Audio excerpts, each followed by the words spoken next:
Welcome to the Boricua Culture Mix. I'm one of your hosts, Wilma Lebron Moore. And I'm Diane Rivera. And this is where La Isla meets the diaspora. Échate pa' acá, te hice café. Culture Mix Pod. I am one of your hosts, Wilma Lebron Moore. And I'm Diane Rivera. And we have a lot packed up for the show. We do.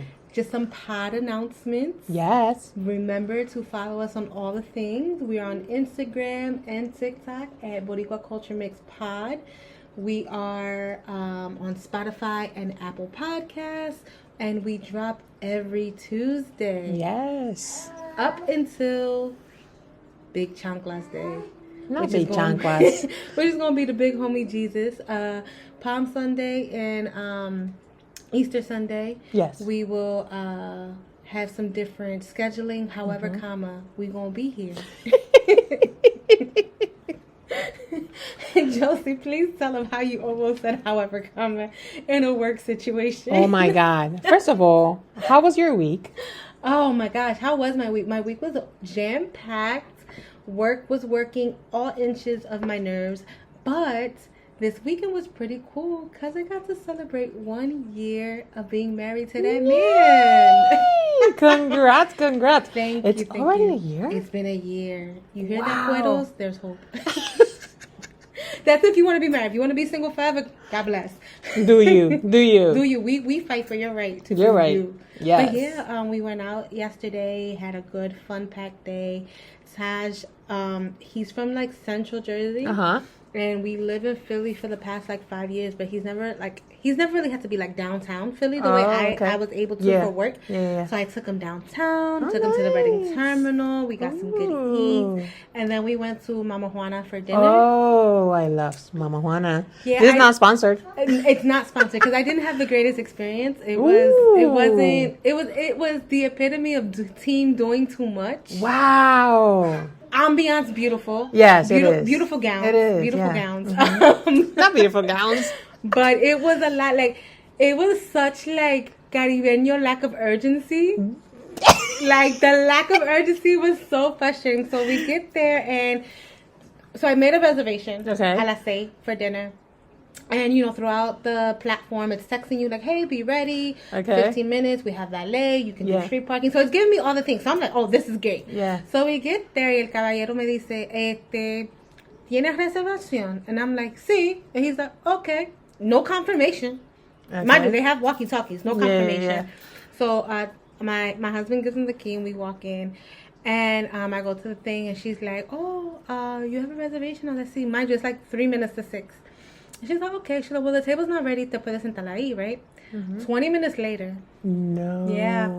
So I'm irritated. And Taj knows me. So, mind you, there was a young girl who was sitting next to us. They got seated before us and they came after us. Wow. So I'm like, okay, just trying not to be that person. But I'm a firm believer. If I make a appointment, why am I waiting? Right. Because I made the appointment. Was it packed?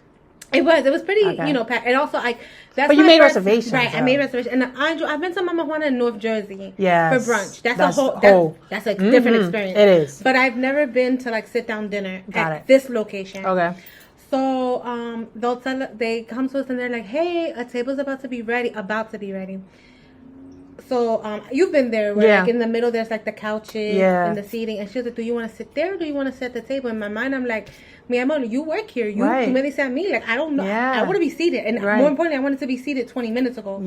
So we sit at the couches, and it's again very pretty but not practical for eating. So then we're still waiting around, and I'm looking on the table to see if there's a QR code for the menu, because when you go online and you pick up the menu, there isn't a full menu. There's pictures, there's happy hour, there's brunch, and then there's drinks, but there isn't their full menu. Yes, baby J. Yes, baby J. She's defending. She knows. So I guess the manager came around and he's like, oh, has your server been around? I was like, nothing has been around. Wow. Nothing has been around. He's like, okay, so we get our server, and the server's really nice. What did the manager say? The manager goes has your server been to you? And I was like, nothing's been to me. Nothing. Wow. So he finds our waiter, really nice, Okay. And he goes, can I take your order? And I'm like, we don't have a menu. He's like, oh. So then he goes and he gets the iPads. Because that's what I'm saying by doing too much, right? Your menu's on an iPad. The seating arrangement is like, why is no one ready? Yeah. Why is no one ready? Yeah. So then he hands us the iPads and we're looking and I'm like, okay, so we ordered an appetizer, our meal. We ordered a mocktail because me and my husband really don't drink. But we ordered a mocktail and I noticed that the food is coming out hella fast for us to be seated. Food's super lukewarm. Okay. So clearly they're not making it fresh. I ordered the mofongo. Tash ordered the pernil and arroz gandules. Okay. And my mofongo was like really cold. And I'm like, Diablo, y'all didn't even put it in a pan or nothing. Wow. So I didn't send anything back because at this point in my mind was made up like, I'm just never coming back here. You know what I mean? Like, I'm just never. But it's sad, right? Because it's one of those restaurants that was very hyped. Yeah. Like, there was a lot of hype around and there's a lot of promise. And there is. Because like I said, inside is gorgeous. They might need, like, it feels very fun. No, and I don't even think that. I just think that, like, es una falta de urgencia, right? Like, if you know that there is a reservation being done, like, and granted, whoever got seated before me, maybe they had a reservation too, you know, but their party was the same size as my party, so it wasn't like it was smaller, it was bigger, like whatever the case is. I don't know. I just felt that I was like, I enjoyed my time. Don't get me wrong, because me and my husband, we you know, we chatted, we talked, we made jokes, and it was just one of those like, we're not gonna let this ruin our day, ruin the night, ruin the night. It was beautiful weather outside, so we packed up our food. We finally went home. We watched a movie together, but it was mental no. Yeah, I'm never coming back here. Right, so it's sad, right? Because that's the first experience that you have, and especially for the price point, girl. Right. $150 por un arroz con gandules que mi mamá quería hacer. Mama Juana, if you need help, please call us. Give us a call. Please. But again, like, the food was flavorful. If it was sent out with the proper heat, it would have been like, okay. Right. But it was lukewarm, and, you know, para no hacer show. Yeah, no, absolutely. Mandar comida para atrás. It was just kind of like, just bring this on. Dame the check so we can move on. Like, I'm not going to do all that, but... And I told Taj, I was like, maybe we might have to come back on Saturday. Right, like a brunch or something. Like, no, not brunch. Brunch at Mama Juana is a sport. It is? It's a lot. So, especially when, like I said, I went to the one in North Jersey. No, I've been to that one. And I have done brunch there. Lot. That's like another experience. That's a nightclub during the day. Yeah. And I don't have that in me. I am a vieja for brunch. I want good food. Good drink, good conversation. I want to be able to hear you, right? And not be like, ¿qué? ¿Qué tú dijiste? No, because, you know, Omega, el fuerte is on the background. Not Omega. I don't want to hear that right now. I want cool vibes. Yeah. You know, nice vibes, soft vibes. That's the life that I'm living right now. I don't want to be overstimulated when I'm with my friends. No, but I think I think we went there for brunch for Father's Day. We had a Father's Day brunch. That's wild. We did, but it was actually. Whose father was you celebrating? Not yours. Or it's Joey? No, I was celebrating Joey. Oh, okay. Because I was like, that's not the place for your dad. No, not right now. No, but we had a very good time. Okay. And I think everything was coordinated. Mind you, we opened the place too. Okay. So that was totally different experience. Porque que Joey el party. He makes the party. You know how he is. Joey no falta un party. No. Hasta los DJs le conocen. No, but we had a very good experience. That's why I'm so bummed that you didn't have that experience for your anniversary. Yeah. Did you put in the reservation that it was celebrating your anniversary? So she asked me, like, you know, why are you coming? You know, I was like, oh, my anniversary. Oh, gracias. You know, felicidades. Okay. Nada. Wow. Nada. Ni un churro me dieron. Ni un flan. No. You know what? They have to do better. They do. And like I said, like, you know, they were coming around as soon as I didn't like seek the manager out, but once he checked on us and found out like, hey, there's no service. People have been sitting here. You know, they had got on it. Right. Okay. Interesting. So I was bummed, but other than that was my weekend. How was yours? It was good. It was good weather, like you said. It was so pretty. So we were able to yesterday be a little bit outside after, you know, spending time with family. So it was good. It was good. It was very good. Family time, good weather. Spring is springing. Spring is springing. That's right. Oh my gosh. So let's get into the show. Yes. So Josie and I have been doing really, really great work in making sure that we bring viable, amazing agencies from the island and stateside. So we wanted to bring notice to this one amazing nonprofit on the island called Lee Conmigo Puerto Rico. Mm-hmm. A little bit about them. So they are a literacy program. They were established in 2019, and you're going to learn that I've had many hats in my life through my resumes. Not Baby J. Because baby girl, I was employed, Baby J, because I keeps a job, okay? My name is Wilma, no real middle name, keeps a job, LeBron Moore. Okay, employed. So once upon a time, I worked for Head Start. Oh, okay. Wow. Yeah. I didn't know that. Here in Jersey. And my job was to get families enrolled into the school and then connect them to resources. We did assessments. Okay. So it was really, really cool. I really did love working for the company. I really believed in what the work did. You know, sometimes I worked for a different Head Start company after this one that I wouldn't even put my dog in, let alone a child. Wow. So this particular one I worked for, shout out to Acelero, did really, really, really good work. So one thing that I learned from that, and I'm going to tie in the Lee Conmigo, is that we learn about the literacy gap between low-income children. Got it. And the lack of words that children receive during the ages of 0 to 5. Yeah. A lot of times we don't use descriptive language. That's right. We're just giving commands. Deja eso, stop that, come here, don't do that. Or look over there versus saying, oh, look at the pretty beach, right? You don't introduce these additional words. And so one of the biggest statistics that stood with me was that children of lower economic standards between 0 to 5 age received about 1,000 to 2,000 less words than those in their next tax bracket. Wow. So one of the major things that the Head Start pushed was literacy. That was like one of their major things. And one thing that I also learned while working as a family advocate was not that Head Start wasn't this place where you were going to learn ABCs, 1, 2, 3s, and colors. Head Start was about regulation, right? Self-regulation. It was about interaction and socialization. Got it. So a lot of the times families will come and be like, oh, my baby can't sing the ABC song. And it's like, we can teach you the ABC song, but we want your baby to be able to point out what an A is and know that that's a letter. Wow. Right? You want to hear ABCs, 1, 2, 3s. Yeah. But they don't even understand the concept. Right. And so it was a constant drive of, I'm preparing your child for kindergarten. Okay. You're bringing me your child who's never even sat down longer for 15 minutes. We're working on that. Wow. You're bringing a child who doesn't have any other interactions with children. We're working on socialization. Got it. And there's some additional assessments that are being done, right?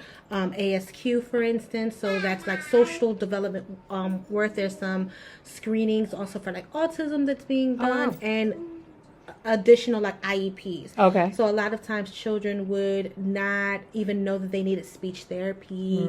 And so all this that kind of happens, right? Yeah. Like you think to They're say developing, that. Right. But you as a parent sometimes cannot recognize that they need that. So it's very interesting the kind of work that they're doing. And like they would get assessed in the beginning and after the school year too, so to see progress. So like some of the questions were like, you know, does your child look at you? Does your child receive you for hugs? Do they initiate these things? So it was a really good profile on top of the main work, which was promoting literacy. And one of the things was, how do we treat books, right? Because you think you'd give a kid a book and they're gonna learn it. It's like, no, they're gonna tear this up. Correct. Mind you, I know 1 or 2 things about that. Baby J eating books. She literally is eating books. So we would do like homework with families, and then we also had a lot of like bilingual families that would come and be like, hey, I don't want my child to be behind. You know, they're in between languages. Yes. So yes, Baby J. So we would support them and saying, hey, read to them in the language that's their primary language, or if they're mastering English, especially for families who didn't know the language, like the parent, let the child read to you, right? Because they're retaining the words, they're retaining the story, or how to even introduce literacy. Because we're not just going to read pages to this child. We have to make it fun and engaging. So teaching your child those things, even things like prompting questions. we would tell them, like, hey, you know, ask them what they think this book is going to be about. Okay. Granted, the title is A Snowy Day. If they think aliens are going to happen, you don't shut them down. Right, you go, oh, that's interesting. Let's read the story and see.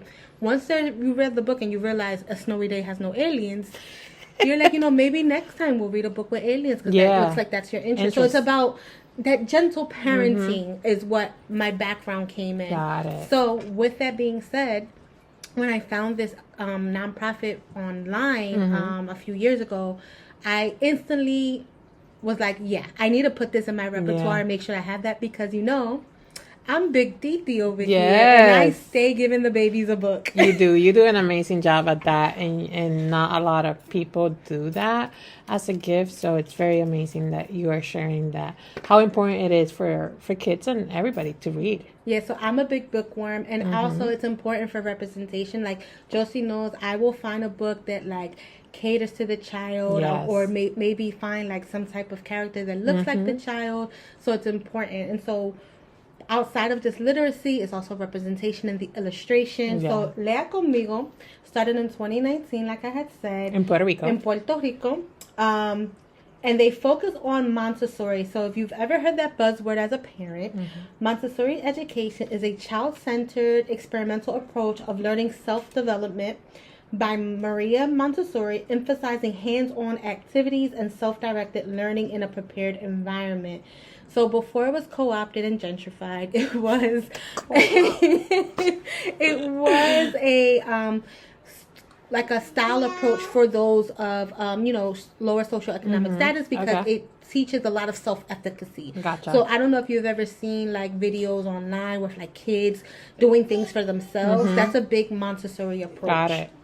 So it focuses on that in Puerto Rico, and it's by Juan Carlos Acevedo and Gina Lee Marquez. They're both deeply passionate about promoting reading to children and furthering access to children on the island. They have few access points from their families, and they want to make sure that they recognize children's literature, the urgency of making books accessible, kids knowing about its benefits, development, and they sought spaces to create spaces and provide access to their students so they can begin inviting them to read as family on their weekends. Amazing. Let me tell you what amazing things they do. They show up and they do shared libraries. I saw that. So like a child can sign out a book for 14 days, and they do it all over the island. They also have an event coming up, which is, I believe, their literacy fest. I saw that on their Instagram. Yeah, so it's coming up April 7th. So their Instagram, I believe, is Lea, L-E, Conmigo, C-O-N-M-I-G-O, Puerto Rico. And you can see all the amazing things, how to donate, not just monetary, but if you want to ship out books, things of that nature, you can connect with them. They do an amazing job of promoting literacy on the island. Also, another fun fact that also why this agency tugs to my heart. I don't know about you, Josie, but I know for me growing up on the diaspora, a lot of our parents and grandparents came with the story of stopping education because they had to go back and like work with the family, right? And so a lot of the times they either did not read in Spanish, could not have learned the language and retained that. So we as their children, their grandchildren became the translators and the educators. We still are. And we still are. We still are, Carl, because the way my dad calls me about this Real ID situation in New Jersey, I don't work there, papi. I don't work there. They know we know everything. We're connected in some capacity. And in a way that's true, right? In a way that's true. So, because I think we've learned how to network in a way that they don't. Right. Because for them... But we were giving the tools. Yeah. Right? We had to. Yeah. We had to be the ones to like... And you know, thanks to our family and our parents, we were able to do that. Yeah. Because imagine if we were to follow the pattern that our parents had to follow, right? It was work, and forget about the education, forget about everything else because I have to provide for the family and I have to put my family first. So the fact that they sacrifice, and I'm sorry if I'm using the wrong term here, but they sacrifice their own education for us to do better. So I will always be appreciated of everything that my parents did. And I also think too that it wasn't even so much that like they sacrificed. I feel like they felt like they didn't even have another choice. Correct, right? And so like I know for my parents, just hearing like they're growing up, they're fast tracked to adulthood, and kind of like a little bit of like island life of what's expected, right? Because at 14, 15, you're looked at as a man or a woman already. Yeah. So in a way that you probably should never be looked like that in the States, right? Absolutely. You are still very much a minor. Yep. But that culture that has like, ya eres hombrecito, ya eres mujer, you know, you have to start providing in a way that you're not really prepared for. Correct. So this agency, this on the island really like touched on my spirit, because that means that our future generation is going to receive the capacity to literacy in a way that their antepasados didn't and couldn't have, right? And so I think that that's a beautiful overlap that they're doing. So Lea Conmigo, you're doing amazing work. Job. I cannot wait to find a way for the pod to help and assist. Whether it's sending books your way or monetary donation, we will be working with you guys. I know I'm manifesting. Every week I'm manifesting something. Fuckata. As I'm wearing my Walter Mercado shirt. No, Walter Mercado. When you came in with the Walter Mercado, I was like, oh, it's going to be a good podcast. He's my spiritual advisor, even from el más allá, okay? Con mucho amor, okay? That man is my spiritual advisor. The way my mom used to make us shut the hell up. Because he was talking? Yes. Yo, this lady waited the whole hour for primer impacto for his little 10-minute second bit. I'm like, cállate. And then she'd be, okay, vamos. And that's my sign. My sign is coming. My sign is coming. You couldn't tell this Catholic woman anything. Everything else was witchcraft and brujeria. But not Walter. He was out here telling the truth, okay? to my mom, he was telling her life's work. I was like, nah, mom. Oh my God. Ve, tú oye, que voy a recibir más dinero. Mira, apúntame el número, que that's the one I'm going to play all week. Or like when he would tell her, like, you know, es que las enemigas. And she'd be like, sí, I bet, mommy, you don't talk to nobody. What do you mean las enemigas? Like, what are you talking about? Like, but yes, just a great overlap to get to the main topic of Lea Conmigo. So please check them out. Go visit their website. Go online. They are able to translate the language on the website to English and Spanish for those who are not native Spanish speakers. So you can just hit English and read all of the information on the website. Or if you're practicing your Spanish like I am, you can do it in Spanish and read through it. I like to say I read on a 5th grade Spanish level. Okay. Because the way Wilma had to learn Spanish through their prayers. There you go. Wow. Yeah. I learned through Sunday school. Wow. The little prayer book. So I had, and they were only in Spanish. So to this day, I can do the Padre Nuestro in Spanish, like really, really good. Wow. But I me disturbo un poco in English, because I'm like, wait, what comes next? Got it. But listen here, okay? No, look at that. Coming to you, reading, praying the rosary. But I've done better at reading just through prayer, so that's where I would start, and then I would read la letra de música. Oh, okay. So I would like look at the lyrics, and then I would. I'm a good fan. I'm a very good fan of doing that same thing, and I know the language. But for example, in reggaeton, I have to read the lyrics, so that way what they're trying to say a lot of the times. Or even like some of the language, right? Like some of the slang. The slang, right? Yeah. When I was younger, I wasn't on the island, so I really didn't know they were calling girls jals. You know what I mean? Like, what is that? Like, right? And even now, right? Even now, like, oh, tiene piquete. Like, I heard piquete before, but not in the context of slang of being like, oh, you got that sauce, right? Yeah, and I was like, oh, that's really, really dope, right? And then even, duro. Okay. Or just even as I got introduced words like cafre, and, you know, bicha and all those things, like all those things got introduced to me through music. Wow. And so that was a really connective point. Okay. And so speaking of music, now we segue. Okay.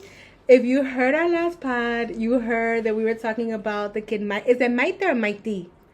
Mati Perez. I'm gonna call it Mati Perez. It's not that. I'm sorry. Listen, you got one song. We're gonna learn. We're gonna learn eventually. I'm gonna say the kid with the palagorlas. Palagorlas. So guess what? What? He was on the good old Claca and was giving props, because like the song is going really, really viral, and just was like, gracias por todo, and just like really talking like that he was really grateful for all of the success that it's seeing, and he dropped a hint that there might be a remix coming out. Yeah. He said it. He said, hold on. He was giving like a shout out to his producer. El proyecto. There he y goes. Principalmente a Dios. Esta es la primera canción que yo saco y gracias a Dios fue un éxito independiente. Yo estoy solo, yo y mi productor. Esto es para que vean que pueden lograr todo lo que se propongan. Una canción me cambió la vida y esperen mucha música nueva. El remix viene por ahí y nada. Muchas bendiciones, se cuidan. Agradecido. Salud. So he's saying, you know, very grateful. He gave his producer a shout out. He said, you know, this is his first song, but there's a lot more music coming. Yep. So that's very interesting because we were like, this one song. Right. Sometimes, what do you think, Josie? Do you think that, like, it's good for a new artist to have tanto traction with one song? Like, does it provide too much hype for them? It does. And if you don't know how to aprovechar of the situation... To take advantage of it. Yeah. If you don't have that, you can get lost. I always remember, and I could be wrong, but I have followed these two kids that were a big hit with a song that Fade and Karol G jump in this remix. I don't know if you remember, if I even say it, Panticito. There's two artists from Puerto Rico, Robbie, and I think, now I'm going blank with the other kid's name. This is how you know, right? Like, there were two brand new talents that were coming up, great talents, but they got the opportunity. Their song went viral on TikTok. They got the attention from Faye. They got the attention from Karol G. They were both big artists that wanted to jump on this remix. The kids went to Colombia. They recorded the song with Karol G, Panticito, with Faith, and then they did Un Viaje with Karol G. Okay. So they did two songs. After that, it's been very hard for these two kids to come out of that big success. Right? They were both great artists. Robbie is a very, very good talent. He has his own music going on. Gotcha. He reminds me a lot of Jay Wheeler in a way. Speaking of him, yes. We're gonna get but into that. But what I want to say is, like, you know, if they don't know how to take advantage of the situation and be prepared to have more of that, and, you know, no tampoco que tengan more of that, at least it's como que, like, you got my attention, now show me more. On it, right. Right. And if they don't do that, they can get lost. Gotcha. So you think, like, getting the success and waiting for that to be, like, replicated, like, that could be, like, that could disaster. be and that could be they can struggle a lot with that. Well, I hope, you know, to this kid, because, again, we talked about it last week. It was very nostalgic to hear the beat, the type of, like, rhyming that he was doing. It was definitely giving 1998 Honda Civic, bass in the back. You know what I mean? Like, I loved it. It was in my head the whole week. That one and the other inappropriate song. No, please don't. Yo, now the trend with that other song that Jody is, like, having your parents listening to it, and the parents being so, like, disgusted. However, y'all the ones that say those exact words to us. Yes. Because I remember hearing "Me cago en la madre que te parió," and I'd be sitting there as a 7-year-old like, but you gave birth to me, lady. You did this. Why are you cursing yourself? How is that making sense? But you can't make sense in a Puerto Rican household, so you shut up, or not you're gonna get your licks in. You're right. But speaking of music, while we're on this topic, you brought up Jay Wheeler. Oh my God, yes. So he has a new project called Girasoles or Sunflowers, and I'm gonna be very transparent here. I have not really followed Jay Wheeler's career. I remember him being super, super popular con La Curiosidad. Yep. I absolutely love that song. And I kind of followed more his persona. Yeah. He has a lot of virality with him and his wife Samira. And I believe they have a pod together, right? Yes. So I would see a lot of his clips with her. Love them. I love his personality. Like, yo, please follow him. He's hilarious. Like, he gives me, like, typical, like, Puerto Rican uncle vibes. Like, he's just such, like, bien como es. But I also love that he's super transparent in who he is. Exactly. He doesn't, like, get ran by the fans. No. Because I think I was watching one viral clip where they were talking about, like, them not posting the nena. They have a little girl. And like when they do post it, maybe it's like her arm or something like that. And I'm like, and he was like, why do you want to see my daughter? He was like, you don't think that's weird? Yeah, right. And he was like calling them like pedophiles, which was like, wow. But also at the same time, he's like, why can't you just respect that we're, you know, trying to, and I'm paraphrasing everything. He's like, why can't you respect that we're protecting our daughter's image and things of that nature? But he does a great job. Like his mom's on there. He's constantly flustering his wife Samira because you can tell she's more reserved. Yeah, she is. And he's very extrovert. Yep. So with this project Girasoles, I didn't know what I was gonna get into because, like, you know, like I said, honestly, I haven't like really followed his full body of work. Yeah. But Josie, oh my God. First of all, take it away, Josie. No, like you, I learned from Jay Willie from La Curiosidad. He was a big new artist coming up, and La Curiosidad was his like big hit. But I always saw that he was more than, he didn't want to make reggaeton his whole career. After La Curiosidad, I think he did two more albums. Okay. One was trap, the other one was a little bit more of like reggaeton in it, like reggaeton inspired. Yeah. But the last one was trap. Oh wow. Yeah, so he has been playing with a lot of like sonidos. Yeah, but he always have said like que él es un romántico. Le encanta la buena música. Yeah, he's definitely a romantic. Yeah. And this album is like gorgeous. Bello. It's beautiful. Bello. I dedicated Abrázame Fuerte to Taj. Oh my God. It's such a beautiful song, and I just remember I was playing it on like repeat, and I just sent it to him, and I was like, when I get home, I'll translate it for you. I love that. And so he heard it, and he was like, what does it mean? Like, you know, so I'm like translating for him. He was like, wow, you know, like, oh my gosh, first of all, your girl is in chula, okay? Bien en chula. El amor es una magia. Una simple fantasía. Es como un sueño. Okay, pivoting. Back to Jay Wheeler. But no, so I ingested this project from front to back. It's beautiful. It's very sing-songy and to the point where like midway, because he gets you, right? Because the first track is very like reggaeton inspired.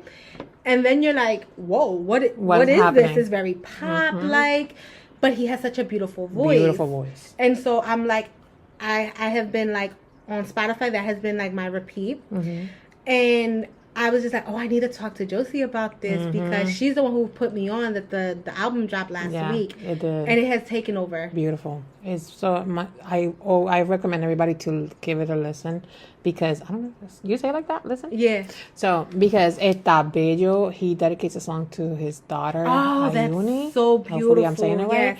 Beautiful. The visuals on YouTube, go and watch them because they're beautiful. It's you can tell he took the time. He had an accident that he almost lost his life. Oh my gosh. So the Abrázame Fuerte, you see the visuals on YouTube.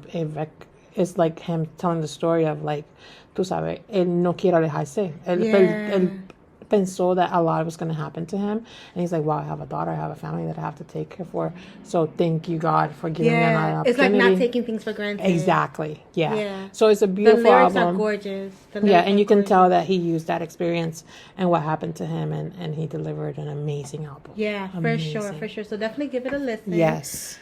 Speaking of new music, we'll probably be talking about this artist next week because his new album drops on Tuesday. Eladio Carrion is coming out with a new project. Wow. I'm excited for that. I'm super excited. So y'all know my very Cafre self loves me a good trap album. But he's another artist that once we're gonna talk about him, he is a very good artist. But this one, like, you know that he started in YouTube. He was like a comedian.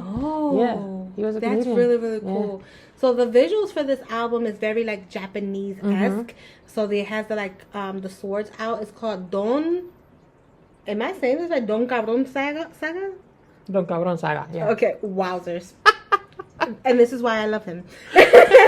So that is actually going to come out next Tuesday, which will be April 1st. So we will be looking that up. Yes. And ingesting that and definitely seeing what that has to offer. So moving right along. Oye, ¿y qué es lo que está pasando con Rincón?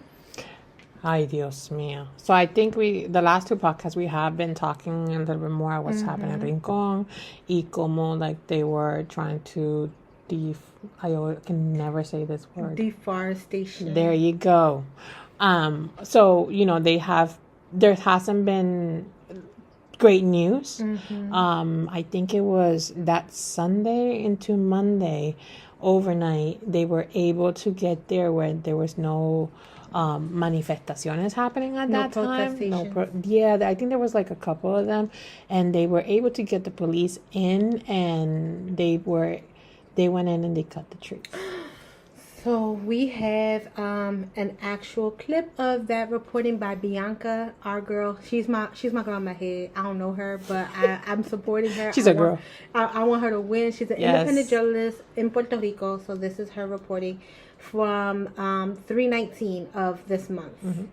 Rincón, Puerto Rico for several days, and protesters were getting in the way, including this guy who climbed up there and refused to come down. This was his view from up there. He could see police officers, including when they arrested other protesters, but they couldn't get to him. But yesterday, police showed up before 3 a.m. and started blocking off the area. And with the protection from police, they did it. They cut down the trees. This is the moment they cut down that one tree that he was on. He posted on social media that it hurt to see it happen and that he wishes he had stayed that night. As I told you, this is all happening because the government wants to build a bike path that would look like this. Protesters say that's a problem because they're trying to do it in a way that doesn't respect nature by trying to put concrete this close to the water. This is what the coast in another part of that same town of Rincón looks like. The ocean already caught up with the construction, and when this happens, then there's no longer a beach for anyone. The mayor and the governor defend the construction, so now activists are taking multiple agencies to court to try to stop it. The company have been...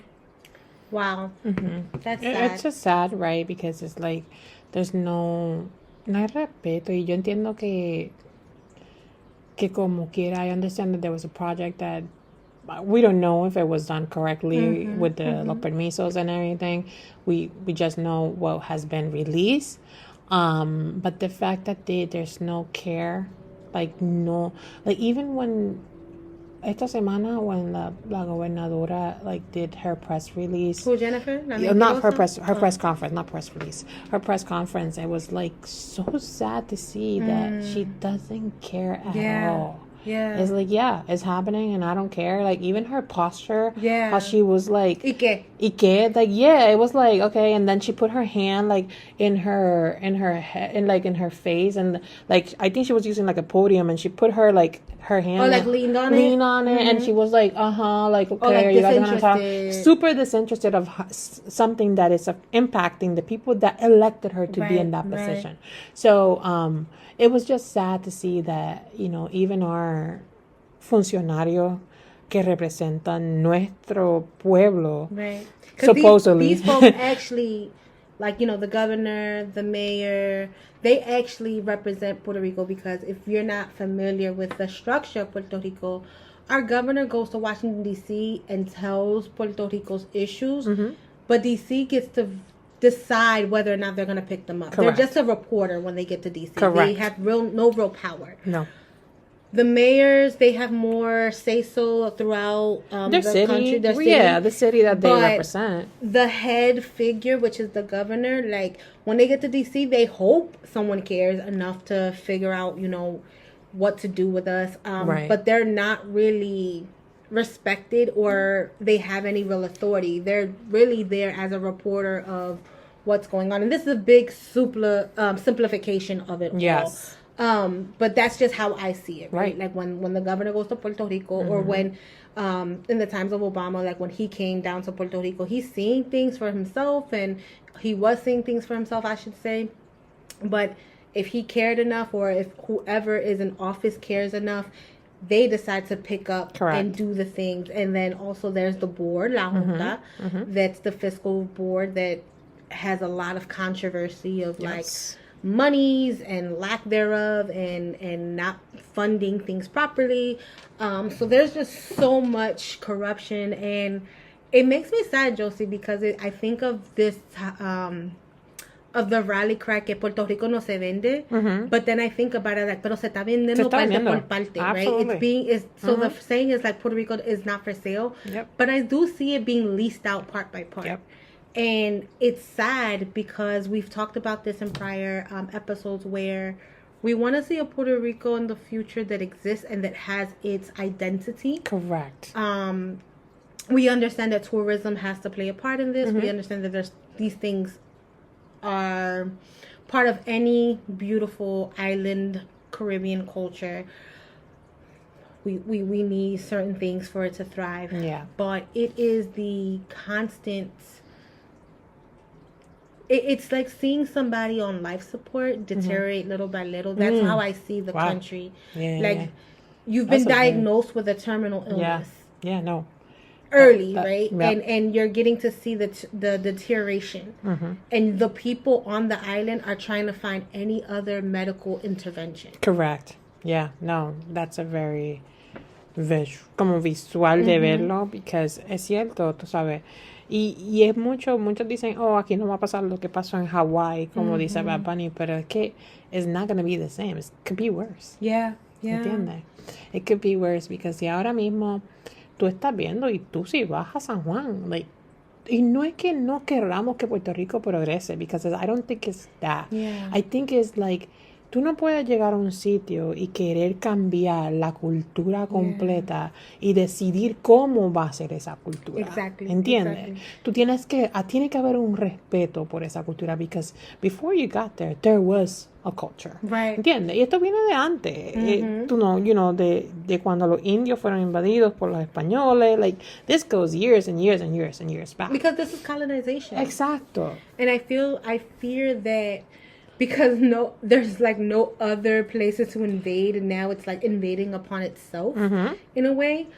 But yeah, you're absolutely right. Like, this is something that you can't just go to a country and act like there wasn't an experience there, a culture there. But this is what they do, right? Because they believe that they were destined by whatever person they believe in, that manifest destiny, that they can come in and do it and better it. And also because we live in a very capitalistic structure where the dollar is what goes. Unfortunately, folks, there isn't I don't want to say there isn't, but there's not enough of a own investment within ourselves. Like, I was watching something online where there's like this big hotel in Ponce that's gonna need like $400,000 to like redo because it's deteriorated much. Okay.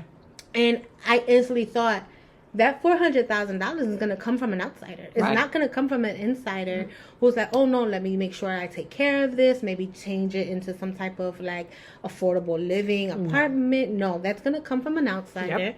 And that's just not going to be one of our own things. No. And I just remember, and I think I've said this before, I just remember from Hurricane Maria on, I always felt in my pit of my stomach, this is when they're going to come and invade.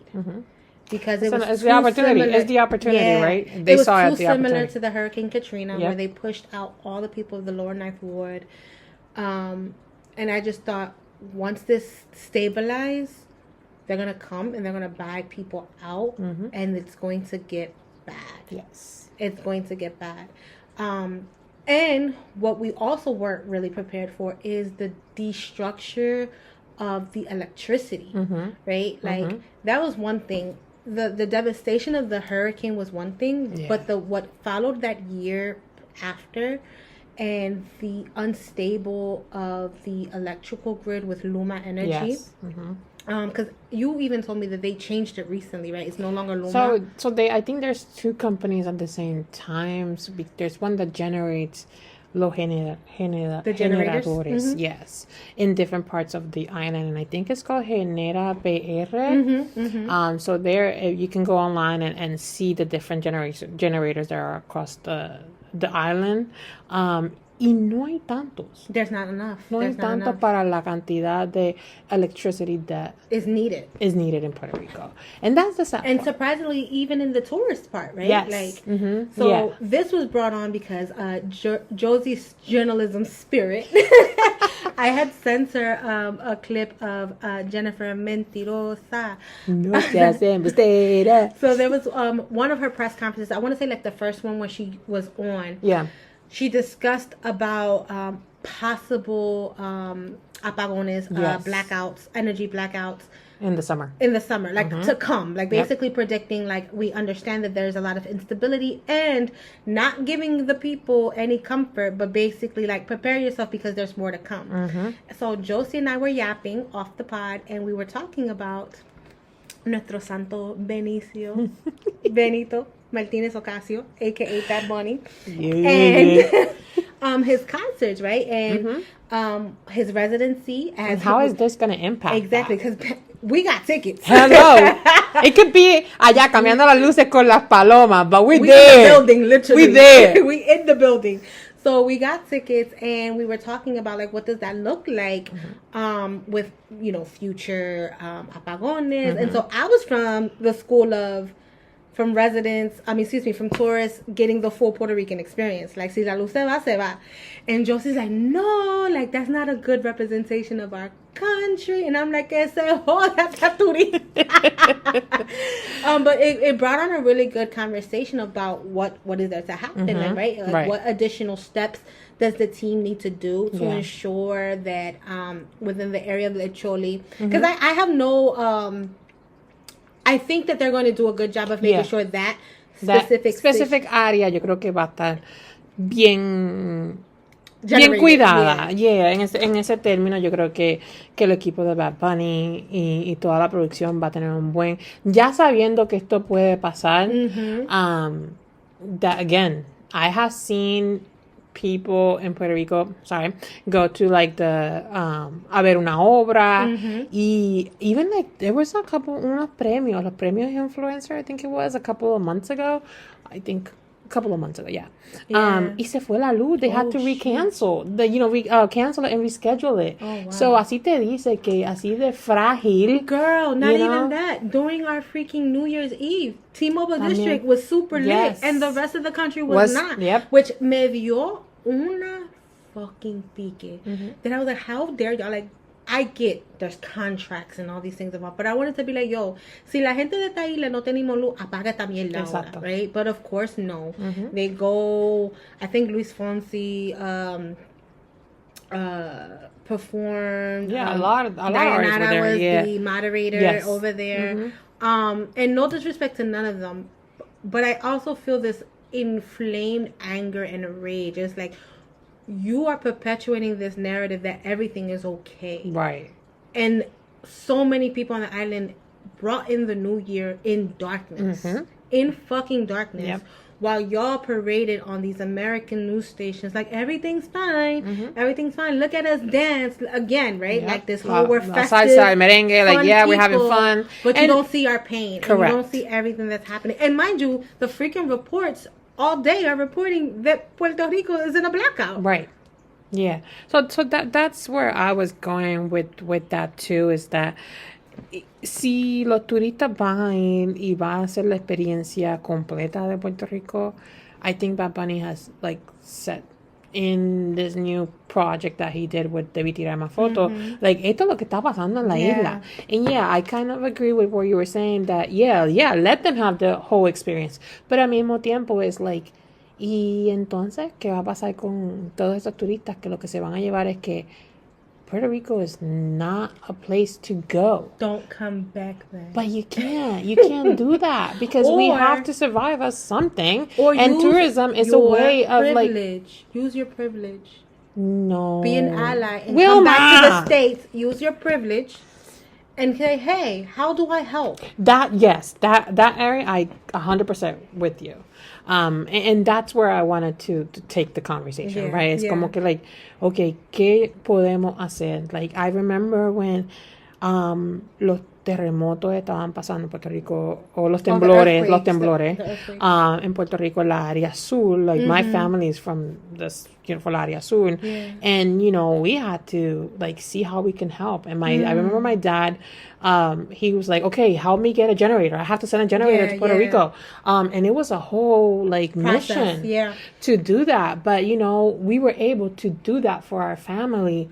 Pero fue mucho trabajo, right? Era comprar un generador, enviarlo de Estados Unidos a Puerto Rico. And hope that it got there in time. Freight for, like, the freights for just transferring something from here to PR is super expensive. Mm-hmm. So, you know, but we did it because they didn't have it.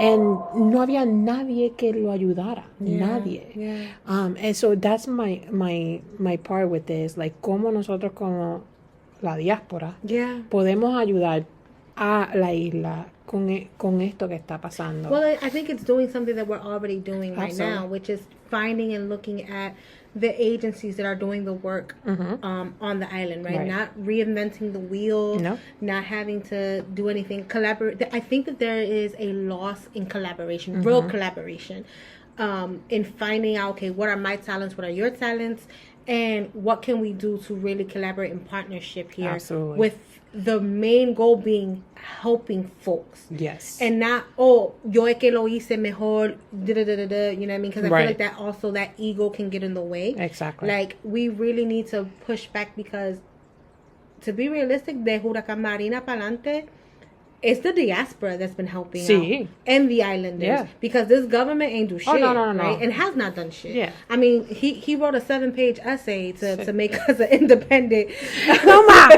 He did. We're an hour in this podcast. Listen, I told you we was going to be chatty Cathy's today. But, you know, he wrote a 7-page essay and was like, Puerto Rico's too expensive. Let's get rid of it. That should tell you the lack of leadership that is there to really assess what Puerto Rico is, who it is, what vibrancy it has, and its capability, that he's just like, let it go. Well, there's no word for him.